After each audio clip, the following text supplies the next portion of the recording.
Hello, my fellow audiences and dearest teachers. It's Christina in the house. Since we're talking about a favorite dish, my version has got to be risotto. Yes, risotto, the legendary Italian rice variation. Unlike how it's considered a fancy meal in Taiwan, risotto is in fact no more than a daily homemade staple. So today we'll keep it fun and casual, dive into risotto's short history, check out some delicious varieties of it, and break down a couple of fun facts about this creamy delicacy. Now, let's start with its history. Interestingly, risotto is actually a shout of revenge. It is said to be created in the 16th century Italy by a reckless young glass apprentice, Valerius. He was designated to paint the beautiful stained glass windows of a local cathedral.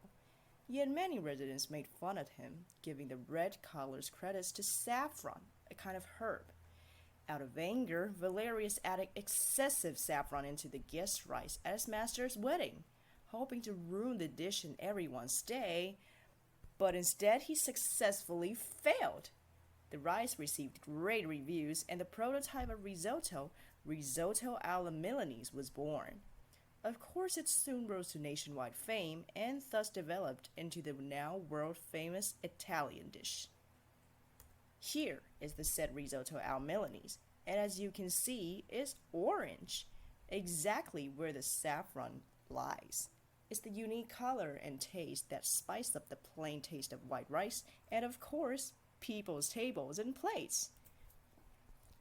But why did risottos grow so instantly popular in Europe? Don't Europeans mostly have flour-made food? It is all, though, thanks to Italy's climate. The rainier and warmer climate was perfect for growing rice. Plus, the Po River provided sufficient water, too.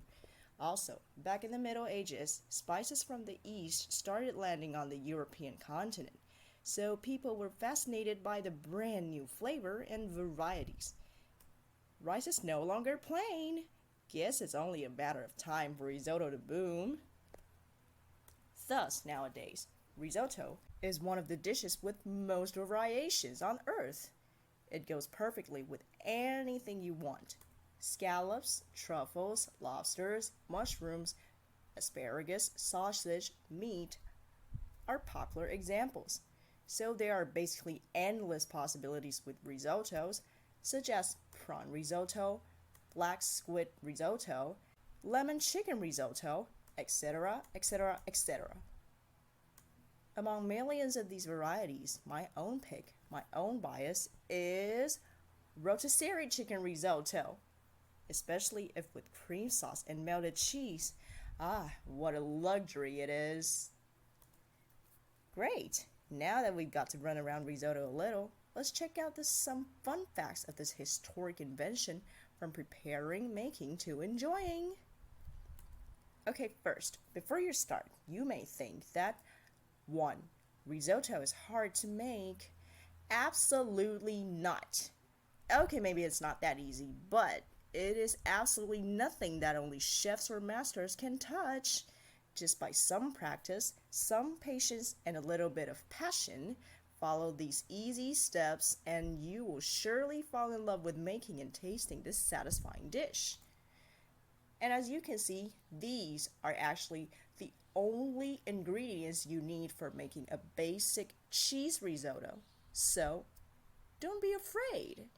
Go gather up all these ingredients and give it a try. Okay, now you've gathered enough courage and all the ingredients, so you turn on the stove and take out a pot. That's where the second fact comes in. A pan is all you need to use. Instead of holding a huge deep pot onto the countertop, just grab a skillet, 12 to 20 inches wide, and you'll become superhuman. It actually even helps the rice to cook faster and creamier. So, and it doesn't matter what the material of the skillet is. Whatever you have will do the trick. It even feels like just frying casual Taiwanese rice. So, don't worry. Just take out one of your skillets your mom has and pour the stock and rice right in. Perfect. There you have it, your very first handmade plate of risotto. You deserve to enjoy it, but maybe before going straight for a spoon, try out a fork. That's right. 3. You can eat risotto with a fork. Actually, as strange as it seems for Taiwanese people, it is fairly common in Europe to have rice with one, and most risottos are dry enough to eat with a fork too. Flashback. Now, I wonder if you still remember these 3 photos that showed up earlier. Now take a good look. Notice the silver shining little parts? Yes, they are all paired up with forks. Yet, when we move on to the next slide, look again. We see the Risotteria chicken risotto going along with an even shinier silver spoon. So, both are just fine. Especially when you have ones with cheese or solid ingredients, you can just poke in and pull it straight up. Now dig in. Finally, you have the best risotto for yourself in your life. Well, at least not the worst, right? But sadly, there was some left over. If you want to store leftover risotto, what should you do? 4. Into the fridge you go! Risotto stays great in the refrigerator for 5 days.